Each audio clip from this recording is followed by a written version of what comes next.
Fondazione Dolomiti UNESCO, si cambia. Dopo 3 anni di gestione bellunese, da pochi giorni la presidenza è passata in mano alla provincia autonoma di Bolzano. 3 anni decisamente sofferti.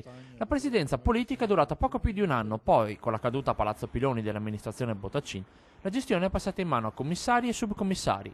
È vero che c'è stato il commissariamento della provincia e così le azioni erano limitate all'ordinaria amministrazione, criticano da Venezia, ma si poteva comunque fare di più. Poteva esserci sicuramente una capacità di promozione molto più importante se avessimo usato con maggiore attenzione questo marchio. I prossimi anni credo dovranno proprio puntare sulla capacità di diffondere il marchio più possibile. La presidenza altoatesina potrebbe dare una nuova spinta alla fondazione. La sede rimarrà comunque a Cortina, ma non manca qualche piccola preoccupazione. Il passaggio a Bolzano preoccupa un attimo perché ovviamente si allontana un po' dalla realtà veneta. Loro hanno solamente un prodotto turistico da vendere che è la montagna.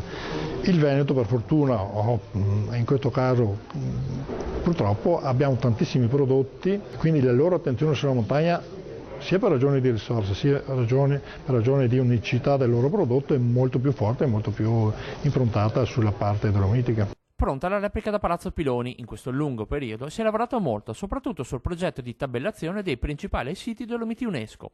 Si è lavorato anche sul nuovo portale internet www.dolomitiunesco.info che è debuttato oggi, incentrato sull'aspetto geologico, promozionale e scientifico, e che andrà ad affiancarsi a quello già esistente, fondazionedolomitiunesco.org, dedicato soprattutto alle attività dell'ente.